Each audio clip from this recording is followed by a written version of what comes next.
and Cultural Heritage. I'm Marissa Brown, the Assistant Director for Programs, and very pleased and thankful to have Dan with us today because I know everyone can imagine how busy he is given his position with helping museums manage this crisis. Dan's talk is titled COVID and Chaos, How Museums Are Navigating the Crisis.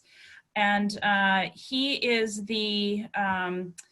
NEMA's executive director. He has been since April 2010, and he has a 20-year history with museums. Most recently is the director of the Charles River Museum of Industry and Innovation in Waltham, Massachusetts.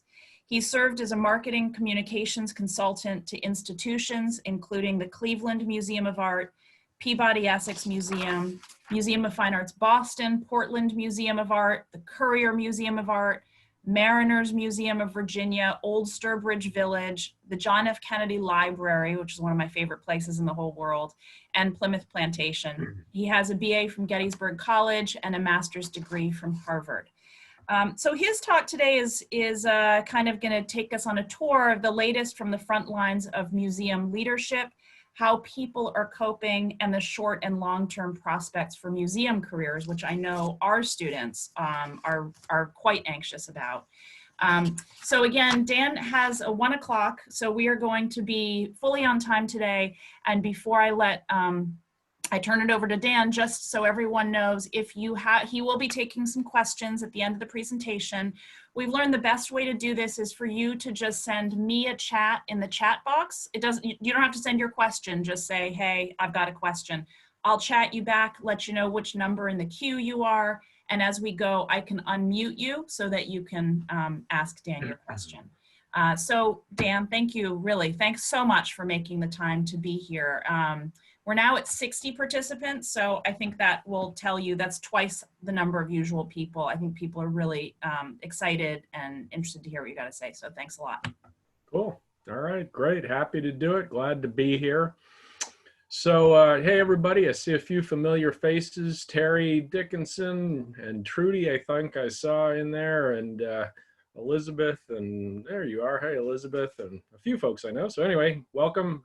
I'm glad to be here. The one thing that I forgot to put on my resume is I actually was a fellow at JNBC many years ago when I was the director of the Charles River Museum of Industry and Innovation. So I know the program quite a bit, and Ron Potvin has been on our board, or was on our board, for quite a while when I was first starting out at NEMA. So I'm very familiar with the program and really support what you do.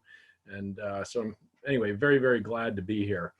Let's see, I'm going to share my screen and give you sort of an overview of where we are. And it's been, as you can imagine, quite a time for us over the last now nine weeks, basically. So I'm going to run through a little bit first, in case you're not familiar with NEMA. I'm going to give you a quick background on what we're all about, and then kind of launch into where we've been over the last few weeks since we hunkered down, and what museums are really talking about, some of the data that we've been collecting, and then where museums are kind of pointed. And then at the end, you know, certainly we can kind of loop back about this whole conundrum of how do we find jobs in this particular environment. And ironically, my 1 o'clock meeting is a support group for folks that are unemployed in the field or underemployed in the field. So it's somewhat perhaps apropos at this particular time. So NEMA, in case you're not familiar with us, we have been around for 100+ years. It's actually 102 years. We were created in 1918 or thereabouts, and we're an organization that represents museums, about 3,000 members. Totally, it's 500 actual institutional members, and the rest of the members are folks that are working in and with museums in all 6 New England states. And we represent folks, as we like to say, from A to Z, art museums to zoos and everything in between. About 53 or 4% of our membership is our history museums and historic sites and the like, and you know, a great deal of humanities organizations as part of that. And so that's kind of the bulk of our membership. About 25% of our membership is art museum based, and then science and children's and zoos and aquaria and those with living collections and the like. And fundamentally, our mission is to connect and inspire folks to do great things within our field and provide the tools for museums to be sustainable in their communities. And that's pretty much what we focus on. And we do that through professional development, chiefly through an annual conference, which many of you are familiar with, advocacy, networking, and thought leadership. And our 2020 conference, as you may or may not know, is scheduled for Newport, Rhode Island, although we are actually, as I'll talk about a little bit further, trying to come to grips with exactly what do we do with that particular event as we move forward. So Friday the 13th changed everything, March 13th, and I'm imagining that we all pretty much experienced the same thing. It was on that Friday the 13th that sort of the dominoes began toppling in terms of museums actually closing. And I know in our case, we were paying attention to what the tea leaves were looking like that week prior, and things happened very, very quickly, I think, in the museum field. We had been in touch with a number of museums that were very nervous about what they would be doing, how they would be handling whatever the crisis had in store for them as it was unfolding. And I think I would characterize it, the museum directors that I was talking to that week prior to everybody closing down was I didn't want to be the first one to close, but I don't want to be the last one either. There was this bit of who's going to be, making the first move on this, because it really did, there was just such a confusion at that point that nobody really knew what was happening. And I think a lot happened when it looks like the Metropolitan Museum in New York was kind of the first of the bigger institutions to close, and that really kind of created momentum for a number of institutions then, including in Boston, the MFA and the Gardner and the ICA, I think all sort of had a group statement shortly thereafter in the afternoon that they were going to be closing down as well.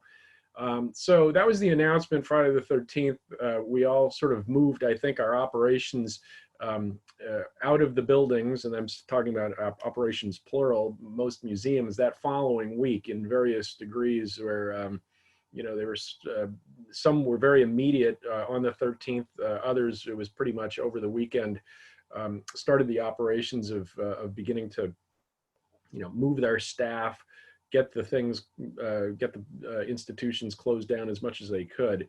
And then, of course, by the end of that week, almost everybody had shut down immediately. So it was unprecedented. It is unprecedented a phenomenon societally. It was equally unprecedented as the museum field, where we'd not been prepared for it in many ways, and we were, just sort of making it up as we go along. I think that I would characterize the initial response from museums.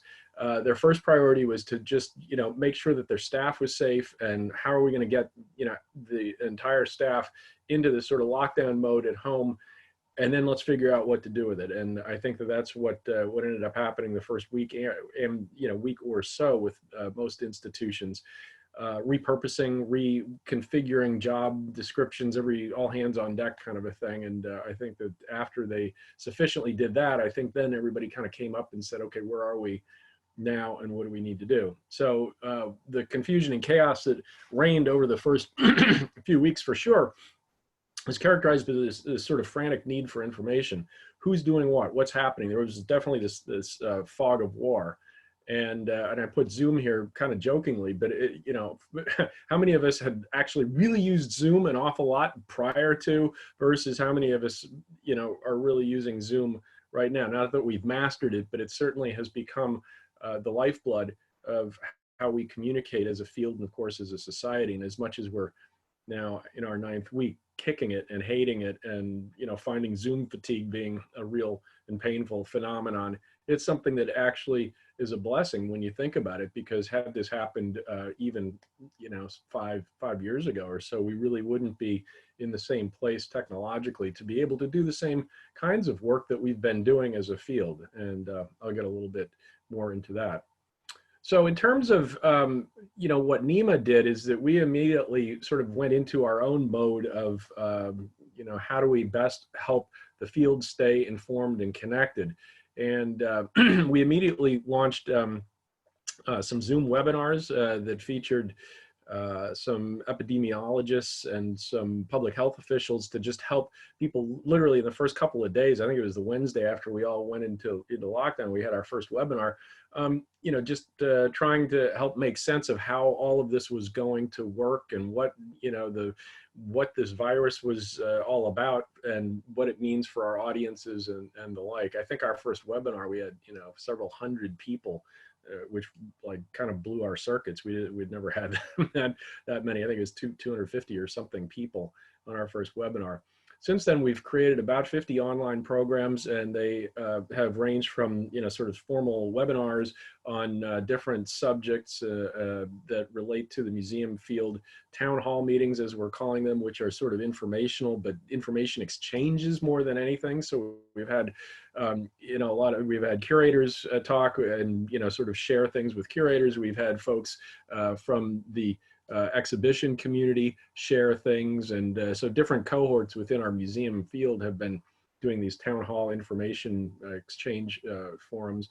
And then we've had a series of meetups that are happening, it seems almost every day, that are sometimes geographically based, where we've had, I think we've had a meetup or two with our Providence people, and we've had some in Connecticut, and we've had some North Shore of Boston and whatnot. And then we've had some discipline specific meetups as well. And the popularity of those are just simply, people, again, staying connected, having a cocktail or whatever, or tea or whatever, depending on the time of day, and, comparing notes. And I think that that's been very, very important as people have, really thirsted after just, here I am in my house or apartment, and I feel so disconnected and alone and alienated. And it's really been, it's been satisfying for me to feel as though NEMA's kept us plugged in that regard. So there's been a real great emotional component.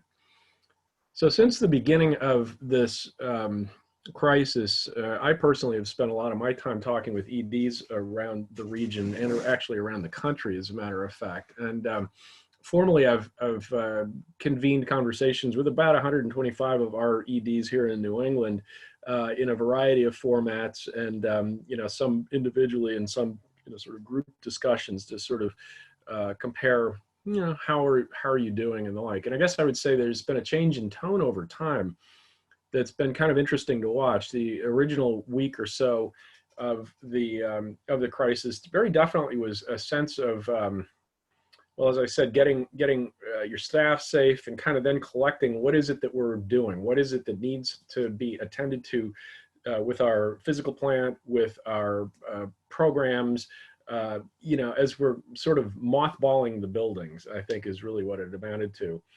At the time, because it was really unclear about when we would even conceivably be reopening, I would characterize the tone to be something of sort of a snow day or an emergency that would perhaps be an equivalent of being like we just had a flood or a natural disaster of some kind. And by that, I mean that most of the folks I talked to assumed that they were going to be reopening within a couple of weeks or so. They assumed that it was going to be the type of thing that, okay, once the natural disaster has run its course, we familiarly, at least in our paradigm of how do we handle natural disasters as a field, we sort of have experienced the disaster, and now we do some cleanup and mitigation of whatever damage that has happened, whether it's a flood and we need to air things out and redo drywall and that type of thing, or tree limbs from a hurricane have smashed through the roof. You get everything set up, and now we're going to reopen, and the public comes back in its business as usual. The tone has changed over time, though, considerably, a couple of different ways. First, that sense of we're going to reopen soon has now shown itself into we're going to reopen a lot later and under different circumstances. And the other bit of the paradigm I think that shifted is that originally the first week or so, it was really pretty much focused on the public health aspects of things. It was thinking about, okay, it looks like, we're going to need to be thinking about how do we keep people, when was social distancing a thing? Was that in the first week? I don't even remember if that phrase was in use, but it is basically, we're going to need to, keep people social distance. We might need to change the way we do business in terms of, protection and masks and the like. But sooner or later, people are going to start coming back. We weren't even really focused at the first few days on the economic impact of this. And that's sort of then the second wave of what ended up happening, was that, sort of the shock of the public health aspect. This is a virus, this is a pandemic and all this stuff. But then the second wave was this realization that, like, oh my God, nothing is going to be the same. I mean, literally nothing is going to be the same. And very quickly that became then the focus in subsequent meetings and conversations over the next few weeks that I had with EDs. It was like recognizing that, we are likely going to have to, furlough staff or lay them off, or at the very least, find a way to buttress our financial position. People began doing financial scenarios very quickly. How long can we stay in operation? They began this really difficult process of, triaging what their burn rate is and what their cash on hand is all about, and how can they access their reserve funds, and how can they access, all of the different accounts that they have. What are the restrictions on our endowments? Those kinds of things all started playing in during the course of that time. During the same sort of rough time period is when the financial scenarios changed a little bit with the stimulus funding from the feds. And immediately it became clear that, you just had to, if you fell within the guidelines, which most of our museums do, that we had to apply for SBA loans, the PPP as it's known, the Pocketbook Protection Program loans, which really promised to, provide, it was a low interest loan, as most of us know, but with the promise of it being paid back if you keep your staff on, staff hired through at least the end of June. And it provided you basically with a grant to do that. So almost everybody was, talking about applying. What does it look like? How do you do it? And the first, after it became public knowledge, most people were applying but hadn't received it. Then the first few museums started receiving it, and other people were highly jealous. How did you get it and we didn't, and so forth. And then the money ran out, and then, sort of the next wave is most museums then ended that I've been talking with have actually gotten money by now of some kind. So, that federal assistance was a big piece. And now a lot of the conversation is on reopening models. Because right now, there's a degree of pressure to get it going sooner rather than later. A lot of states are reopening. Rhode Island, I gather, is starting to move in that direction. Connecticut is going to be moving in that direction soon. Massachusetts a little less so here, because we've been experiencing continued bad news on the COVID front. But this pressure will still be there, even though most of the the pressure is really kind of on businesses to get moving again, restaurants and whatnot. But sooner or later, museums, there will be a pressure to get us open and running. So the question is right now, discussion of how do we do it right? How do we get it right? And what are these reopening models all about? So they kind of range from people, saying, well, we'll definitely be open by the end of June, to others saying, well, we'll be open by September, that type of thing. And starting to put things in place for actually, how do we actually reopen our museum based on the different social distancing guidelines and the like.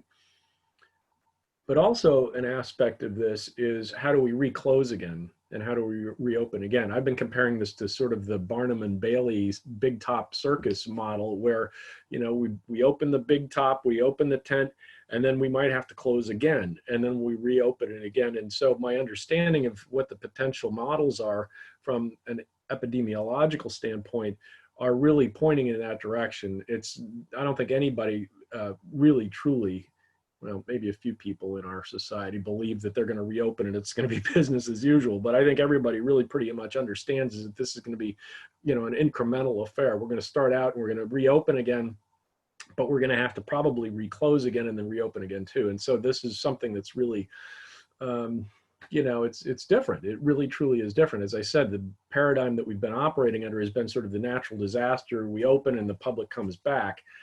This is going to be a much different kind of a thing, because we really truly don't know, where we're going to be and how the public is really going to react to us even being open. So the need for data, fog of war, that's all in place here.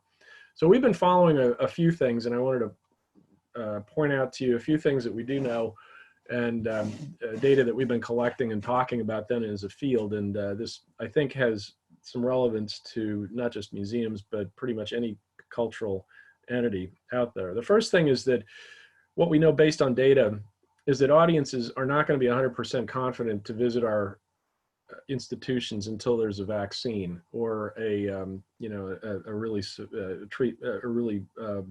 confirmed treatment for it. This comes from Colleen Dillenschneider. I hope you all are followers of her research. Her blog is Know Your Own Bone, but she's been doing regular weekly updates to asking her, I think it's about 1,200 or better respondents, they're museum goers and cultural visitors, about what likelihood do you have to be, to visit again museums. When are you going to start? Within a month, 2 months, weeks, whatever the case might be. Anyway, the bottom line here is that audiences are not going to be fully invested in coming back until after a vaccine is found. And then, of course, from Dr. Fauci, a household name, he's claimed that 2021 January is the earliest that a vaccine might be possible. It's extremely optimistic, I gather, and it really is likely that we're going to be very, very deep into 2021 when a vaccine might actually be generally available to the public, if at all, from what I understand, because it's not a given that it's actually going to be, something that we will have a vaccine. So that's very sobering. Likely virus occurrence throughout 2020, throughout this year. That's from the University of Washington, and then reports from the Atlantic and New York Times both. Colleen's research also indicates that of the different museums, cultural activities, and the like, outdoor culture will respond quicker, meaning that audiences will be much more inclined to go to outdoor arboreta, botanical gardens, the like, zoos, perhaps, those kinds of things, than they will be to go inside. So that's a given that, especially with the outdoor venues that a lot of our historic sites have, that's an area of opportunity for us to at least be able to offer some kind of a physical place where people can go. Other places that seem to be a little bit better positioned than others, art museums seem to be a little bit better positioned because of the perception that galleries are much larger. You typically don't touch the artwork. It's sort of a less of an interactive kind of a thing. So art museums seem to be a little bit more having more potential to open earlier. Historic sites are okay from what I gather, although, again, some nuances there is that, I think the idea that you have fewer people actually in the historic sites, but also some of the research showing that people are a little bit freaked out over doing historic house tours being jammed on staircases and whatever. So that's a lot of the conversation that we're having about how do we mitigate that with timed tours and, those kinds of things. And ultimately, concerts, sporting events, and movies are absolutely the last. People don't want to be sitting in a place with cheek to jowl with folks to see a concert. So that's, something that's it's not quite our business, but, a lot of our institutions do movies, they do lectures, of course, as part of that. So we'll need to be thinking about how do we actually return to those kinds of activities in real life, if at all. So NEMA, over the last couple of weeks, we had out in the field an actual COVID-19 impact survey to survey museums about what the actual impact has been of their institutions. And we did this nationwide. We were the organizers, but we had, there are 5 other regional museum associations, and they helped us get responses, as did AASLH, which is the American Association of State and Local History, and AAM helped us broadcast it a little bit too. So it was technically a nationwide survey with 300 responses, and I say technically because more than half of the respondents, though, were from the New England region, since we were the ones generating it. Mostly small to mid-sized museums reported, so I'm not sure it really does adequately characterize the entire field and what it was lost, but we asked questions that basically tried to get at how much revenue did you lose, what did you lose in terms of school visits, and those kinds of things, and what has your behavior been. So we came up with basically $43 million was lost in revenue in 1 month. Again, I think that really underreports things dramatically, because it was mostly small to mid-sized museums. 40% of museums have done layoffs, furloughs, or reduction in hours, and then more are possible after June and the federal PPP money runs out. But I was kind of surprised at this figure based on what I had been hearing. I thought that almost everybody was facing it, but it's actually less than half of our museums overall have actually done layoffs. But it looks like, the longer this goes on, the more of a possibility there will be.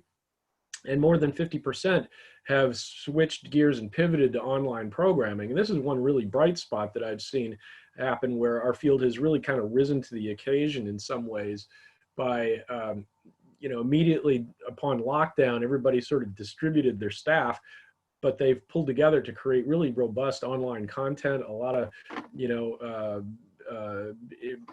exhibit interpretation curators, being like perhaps at their museums the only person at the museum, but actually interpreting an in real life exhibit that they had perhaps just opened or whatever, but doing some backstory there and taking people on tours. And that has really, I think, helped a couple of different things. One is it's given the museums relevance during this crisis, and it's helped keep them engaged with their audiences. And in terms of the audience, here we are, museum audiences, a lot of families that have their school-age kids sitting at home climbing the walls, what am I doing, type of thing. And we've really served a purpose, our museums, to helping keep those families, school-age kids, engaged. So it's a great, instead of just sort of cutting the cord and saying, okay, we're going to just disappear now for a little while, most museums are starting to ramp into online programming, I think, very, very effectively, which I would hazard a guess is going to be it's probably going to change the way we do business in many, many ways, even after the crisis. And then one last thing, also in our survey that we found out is that the museums that reported their reopening scenarios, 27% said that they actually are planning on business as usual. And again, I don't know what to make of that, because it seems like business as usual, like eventually we're going to get back to it. I don't know whether I haven't had a chance to really suss out what people are saying here, but we know certainly it's not going to be, build it and they will come. I think that, everybody agrees that we're going to need to change our behavior somehow. 86% are talking about an adjusted opening. And this was, by the way, answer as many as you want. It was not exclusive. But, so they're planning on PPE and facilities adaptations and so forth. That is, marking off spaces of 6 feet between people as they're approaching. It's sort of like a, grocery store kind of a thing. So 86% are talking about doing that. 63% are preparing for additional rounds of opening, reclosing, which I think is smart to do, to begin that process of realizing it's not just going to be, we're open and now we're going to stay open for the duration. And unfortunately, 17% have claimed that they're unable to reopen. And again, I haven't sussed this out. This is brand new data, but I don't know whether that means they're unable to reopen like right now, or whether this means they're going to go out of business. I do know from modeling, it's reported that it's expected that 20% of the hotel stock is going to be bankrupt and will be going out of business in our country, and that's sobering. So I don't know whether that's going to be the case with small businesses generally and museums. This looks as though it could be possible, though, that again, it's a sobering statistic that 20% of our museum friends might be out of business after this. So it's something that we want to keep on track of anyway. So next steps for NEMA, we're putting together a workshop series. We typically do a spring summer workshop series, and we're doing that right now, only it's going to be online, so stay tuned for that. I'm going to be doing leadership think tanks every year for the last, I don't know, probably 8 years or so. I've done leadership workshops in the summer, and I'm planning on doing those again, a little different format. We've got support groups and communities of practice that have been in play, but we're developing as much as we possibly can. And then we're actually, trying to investigate what our options are with the NEMA conference that is going to be, that's been scheduled for Newport. And we're working on the final touches for an announcement that's probably going to come out tomorrow. But unfortunately, it looks like we're probably not going to be able to have the conference. It's just one of those things that, certainly from a public health standpoint, it's hard to understand how we could do that. So we're starting to move in the direction of having a virtual kind of a virtual event as we move forward. But we haven't announced that yet formally.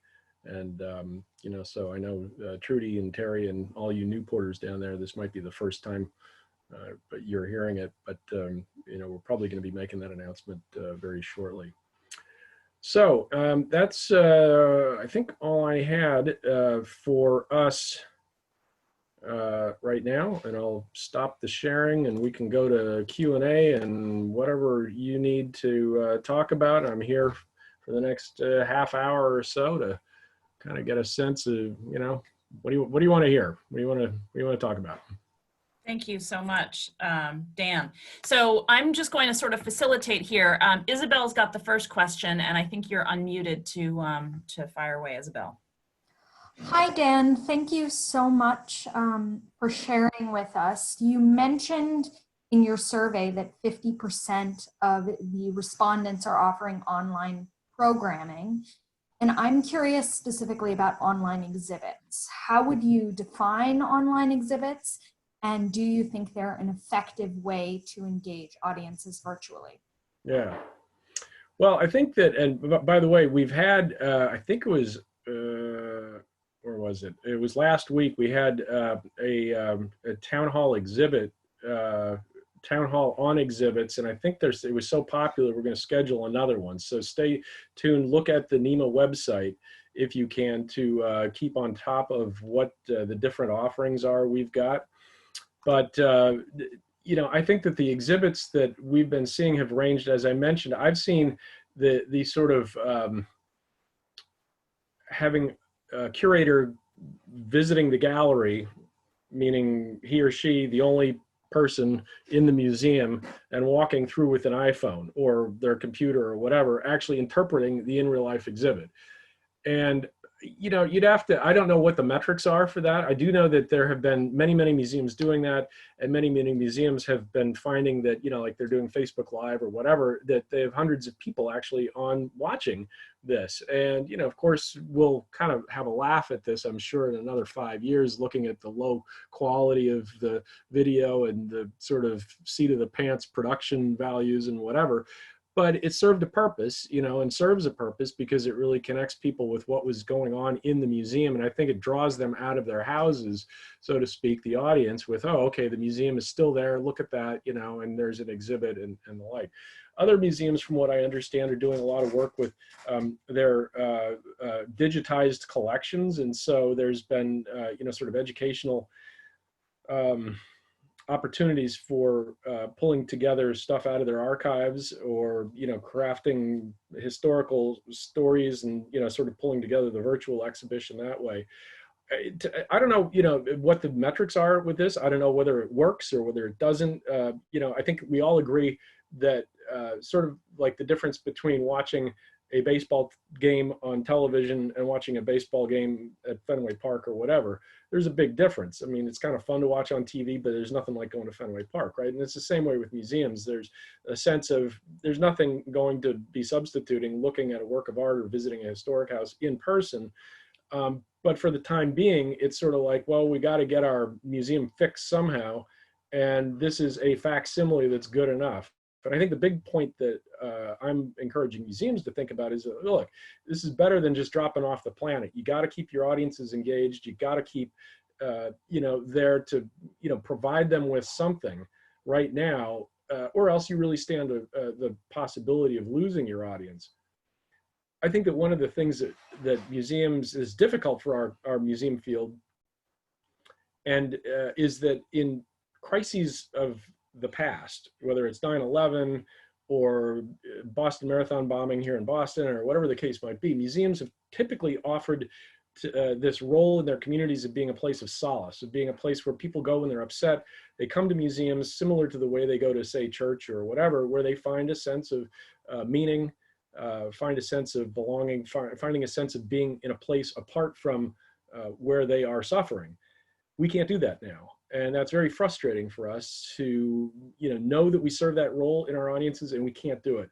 And so this sort of facsimile approach to exhibitions or getting people involved in our institutions, well, we all agree it's not perfect, but it's the best we can do right now. And I think that one of the things, as I mentioned at the top, I mean, we're all sick of Zoom, and of course not this one, but we're getting Zoom fatigue and all that kind of thing. But it's like, if we had been doing this 5 years ago, we couldn't have engaged our audiences to the degree that we're engaging them right now. And maybe 5 years from now, we'll engage them even better. But, this is what we've got right now. And so I think I'm very proud of our field for really almost instinctively rising up and providing what we need to our audiences and staying relevant, because we're doing what we do best, which is really all about the people, I think. Thanks. Let me just go over to Elizabeth Francis to unmute her because she had the next question. Elizabeth, I think you should work now. Yeah, go ahead. Hey, Elizabeth. Got to unmute. Hold on.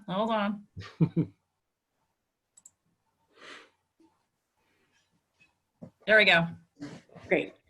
Hi, Dan, and thank you so much for doing this. I think one of the outcomes that we can hope for and work toward is how we thinking about and doing more about how we support the cultural sector, including museums. And David Cicilline, on our congressman, one of our congressmen in Rhode Island, was on a call with grant makers and service providers from around the state. It's a weekly call.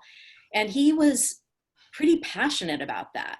And it was interesting to hear him say that was one of the outcomes that he's, looking toward. And I wonder, what I'm getting to is, it's so important that you did this survey, and how can we help get the results out? I'd like to be able to send it to the Federation of State Humanities Councils, our contacts at NEH, and then also the National Humanities Alliance, because right now the stimulus funding is being negotiated, the next round. Yep. And if we can keep on making relief grants with the hope that there will be a much greater understanding of the importance of national support for the sector. Right. I'm just wondering if that's one of the things that we can work toward. Yeah, absolutely. And thanks for mentioning that, Elizabeth. So we are right now compiling a white paperish kind of a synopsis of the report. We are then going to be doing a press release that we'll be distributing actually to the media and different casts of characters, and those characters include you. No offense, but and other humanities and arts councils and the like, so that there will be some top line data that people can share. And then, of course, the report that'll have, the rest of the data. And so that's the game plan. And we did it really with an eye to the survey with an eye towards advocacy to make sure that we got the word out. And it's interesting that it's especially because these are small to mid-sized museums. We're planning on doing another go-round and a follow-up probably in another few weeks, and we'd love to get some of the larger institutions involved too, because we know that we don't capture the full impact of it. But at this point, we can sort of safely make the case that the opportunity cost that literally we're giving up here is very substantial, and that goes not just from admissions, gate receipts and whatever. And it goes beyond even the field trips and the educational part, but it goes to, the weddings and events. And I'm seeing John Rodman there nodding his head, I hate to even comprehend what, the mansions are missing out on, with regard to the weddings and the like. I mean, it's absolutely monumental, the economic impact. And I think this is one of those moments where, you know, especially with our elected officials, they overlook what our actual economic impact is. They think of the arts and culture very frequently as kind of nice things to have, and it's all about our heritage and all those things. And I'm not making fun of that either. You know, obviously, I'm you know, very much a believer in that. But you know, from the sheer, you know, size of the workforce and the economic impact, and you know, we don't really draw into the conversation often is how we, in most places, represent the critical mass of the tourism industry. And you know, they think, well, tourists go and, you know, they stay in hotels and they, you know, do all the touristy kinds of things. But you know, the fact of the matter is, I don't think there's a soul that visits Newport, for example, or Providence to go stay in a hotel. You know, I mean, it's like, that's not what they do. They go and they stay in a hotel because they want to go visit the attractions. They go to visit the museums and so forth. And so, you know, those are the you know, sort of the intersectionality, as it were, of where we are with the larger economy that really bears out. So anyway, long and the short, yes, we're going to get that info to you know, the cast of characters for further dissemination. In fact, we're distributing it nationally too. AASLH will, you know, push it out, and what I gather, AAM as well. So Great. Thank you. I'm going to voice the next question for Catherine. She says her audio is not really working so well. Her question was that since this is a global crisis, what are we all learning from museums abroad? Yeah, it's a great question. I think that folks have been really looking at how museums have been reopening. Even the first ones, it seemed, were coming back online in China. And this was, you know, almost as we were entering the curve, they seem to have been starting to reopen a bit in China. We're starting to see, you know, some places reopening in Europe as well. And I think the big lesson is that we got to be prepared to reclose again and be flexible. And, you know, honestly, it's the same conversation, perhaps maybe even a little more seriously. No, I can't say it seriously. It's a question of timing. I mean, we're clearly about, you know, a month behind what's going on with our colleagues in different places in Europe and the like. And I think that part of the difficulty here, though, is that what we're finding is that there is no clear and consistent read, though, anywhere. I mean, as different as Massachusetts is from Rhode Island, is from Vermont, and I mean, I'm like 6 different New England states that are under the NEMA purview.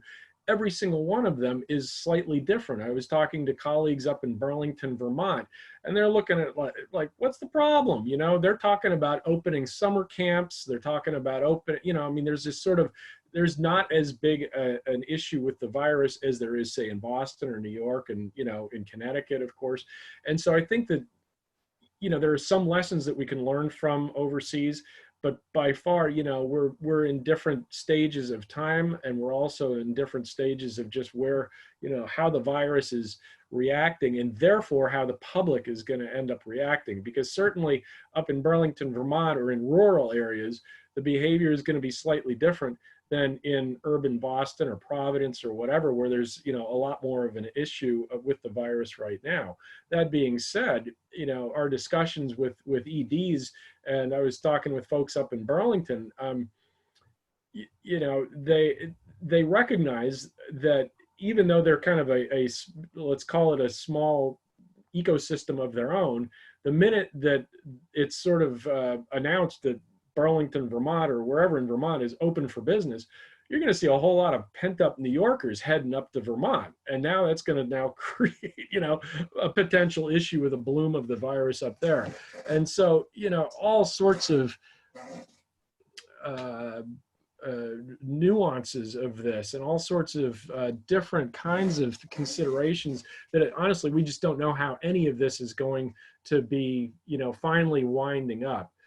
And I think that's part of the, you know, the difficulty that we have as leaders, for sure, is that most of us are type A. We want to control things. I mean, it's what we do. We manage, right? And this is unmanageable. We are just completely, we have no idea how this is going to turn out. And the best scenario planning, the best guesses that we've got, we ultimately, at the end of the day, have to say, we just do not know how it's going to work out.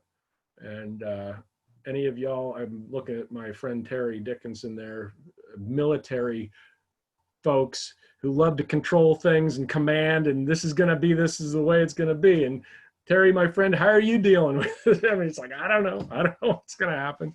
So anyway. Okay. The next question was from Leah Bergen, who's one of our alums, actually, who's at the Half and Refer Museum. And it looks like I went to unmute her and I kicked her out of the Zoom call. However, I hope she's karma. That's karma, baby. But she did send me her question. So let me ask it for you, and hopefully she'll come back in the meantime.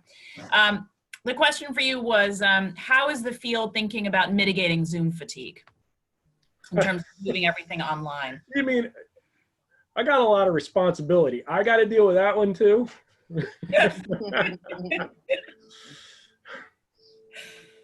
Well, we are thinking about it. As I mentioned, you know, the whole issue of an in real life conference versus a virtual conference is really a difficult one. And, you know, the question is, you know, how does any of this programming contribute to Zoom fatigue? And, you know, what is as we move forward into this era of online conferences and, you know, sort of larger scale events, how are folks going to respond to this? So as an example, AAM, as we probably all know, or many of us know, has moved its conference from San Francisco to an online platform. They're going to start next week, next Monday, with 1 day, and then they've got 3 days consolidated. And it's literally like a conference, you know, lifted and put into 3 days of consecutive events and networking opportunities and wahoo. And, you know, I'm not sure how many of y'all are going to be willing to sit doing this for like 5 hours at a stretch or whatever. I'm just not sure that's going to happen. I think what we're going to see is, you know, shorter bursts, things that are held, you know, a little bit more spread out over the course of time. And that's, you know, symposia and events and I mean, conferences and the like. I think so we've been pondering this a little bit. Is the Zoom fatigue because we're unfamiliar with it and it's still kind of growing and it's, you know, kind of a new tool and we're adapting to our behavior on it. Once we become more proficient at it and used to it, this is just the tool that we've got. And so we find a way to adapt as professionals to using this medium. The same way I'm sure that the first office workers were like kind of freaked out. What is this? I have to, you know, get in my horse and buggy and go to an office. I don't know, whatever. But, you know, I mean, it's like, I think we all adapt as professionals is what I'm saying. This is the tool that we've got. And I'm betting that we're going to find the right mix. I do know this is that the interest in, well, this kind of a gathering has not abated, and we're in week 9 now. And so, you know, our offerings have, you know, had, you know, hundreds of people on them in the past, or, you know, smaller groups or whatever, but it still seems that consistently people are interested in online content. And I know it's the same in museums. And so I guess, you know, we'll find the sweet spot with all of this. There are all sorts of recommendations, though. Google Zoom fatigue, and you'll find, you know, it's not, go take a nap at 1 o'clock in the afternoon if you want, you know. I mean, it's like you got to find tools, personal care tools that you can use to, you know, actually get yourself through some of this as well. Okay, thanks. Do you have time for one more question, or do you need to get ready for your next call? Oh, I'm good. No, I'm good. Yeah, really? I got 10 minutes. That's fine. You got 10 minutes. Okay. The next person up then was Sharon Lynn, who's one of our students, if she's still on. Let me just. Here's Sharon. Hi, Sharon. I see you. Hello. There we go. Thank you so much for talking to us today. And I have 2 questions. The first one is, do you think, is there a tendency that more museums are tapping into staff members' digital skills, or like among all the hiring? Is there like a lot of new museum job opportunities for digital content creation, especially for young people like us who are about to graduate this month? And the second question is about museum social media. Have you seen a rise in more museums focusing more on social media content creation, and for older museums who never really thought about using social media are now taking it more seriously? Thank you. Yeah, so if I got, you were freezing there a little bit or lagging, but I think I got the sense of it. Both online content, are there jobs available, and social media, and especially with older institutions. I think the answer is, um, well, to the jobs available, no, right now. I'm sorry to say, in the, I mean, very, very short-term, immediate future, from what I'm gathering, is that there, unless there's like something that's happening that's just totally, we need this position filled and we don't have a person in this position, you're not going to find a lot of movement in museums right now, because they've, the folks that they've furloughed, that's a promise that they're going to bring them back on as is. There's just not a lot of new opportunity for folks. That's in the short term. What happens over the longer term is, museums come back online and hopefully find their feet and all.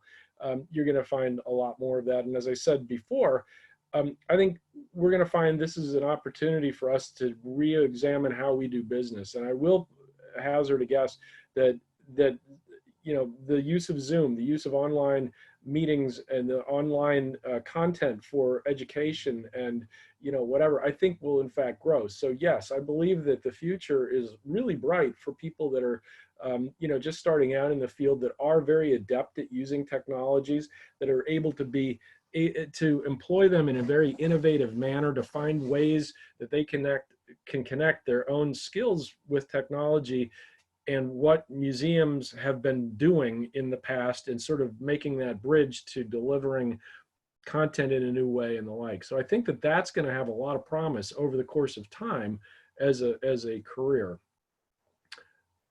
Short term, it might be a little more difficult, but I say that, and yet there are now, some of the NEA, NEH grants, the IMLS grant process that has not even been formally announced yet. A lot of this is being focused on how do we adapt technologies, how do we develop the infrastructure in our museums technologically to deliver content and the like. So it could be that there are some perhaps project-based kinds of things that are in the offing with those grant funds. So pay attention to who's getting grants from NEA, NEH, IMLS, and there might be some opportunity for you to plug in at an appropriate place. So keep that in mind. In terms of social media, yes, very much. I think that folks that have not been really well versed in social media are starting to pay attention to that, and that goes for literally every historical society and the like. They're recognizing that this is a key element of what they need to do now to engage their audiences. Audiences don't just wander into the historical society these days and say, hey, I saw your place here and I thought I'd come and visit your historic house. It's gone. You got to be more proactive with it, and social media is really where to do it. And there have been some really interesting campaigns out there, not just hey, come see us, but really content centric things. So yeah, I think that absolutely it's the future is now in that regard. If Zachary, if you are willing to speak super quickly and really ask a quick, make your question quick, is that okay, Dan, for one more? Oh yeah, sure. Okay, great. There you go. He was the last one, so then we'll let you go before your 1 o'clock. Thanks. Go ahead, Zach. I think you should be, or Zachary, you should be unmuted. So actually, it's Shari Weinberger. I just happened to be in my husband's home today. And, don't you love that? I'm the president of Gallery Night Providence, which is a consortium of all the galleries in Providence. And my question is back to the funding that you spoke about, because right now we're seeing the challenges that's based on the lack of attendance and the canceling of events, like the funding that would come from the canceling of events and from the paying of entering the museum. But I think the long-term funding challenges are unimaginable for the 2021 grant season, because the financial, who knows what's going to happen with financial crises. We don't know how corporations are going to respond. We do not know how government grants are going to respond as they deal with, food and housing, like more pressing issues, and how, Gallery Night gets its largest grant from the visitors, from the Convention Center and Visitors Bureau. Are they going to be giving out any money? The Convention Center is closed. It's dark. They're not going to be having any conventions.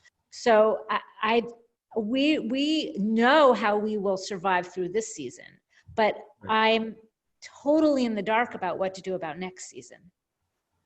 Well, I guess I had some advice for anybody based on what I have been gleaning out there is that the corporate philanthropy, let's say this, the corporate sponsorship market is going to be really hard pressed. And I say sponsorship market because that is an advertising proposition, meaning that they sponsor your events based on the promise that you're going to deliver all sorts of eyeballs to see their product, their logo, whatever the case might be. That I think is going to be dried up because, well, I won't say dried up completely, but it's certainly going to be diminished. There's less of that. Well, first of all, we don't have the audiences to deliver to them in that, face-to-face regard. Are we going to see sponsorships of virtual things? Yes, we're going to see that. And again, it's a proposition that you're going to have to develop basically the track record to be able to say, here's how many folks that we can attract to an online offering of some kind, and won't you sponsor it?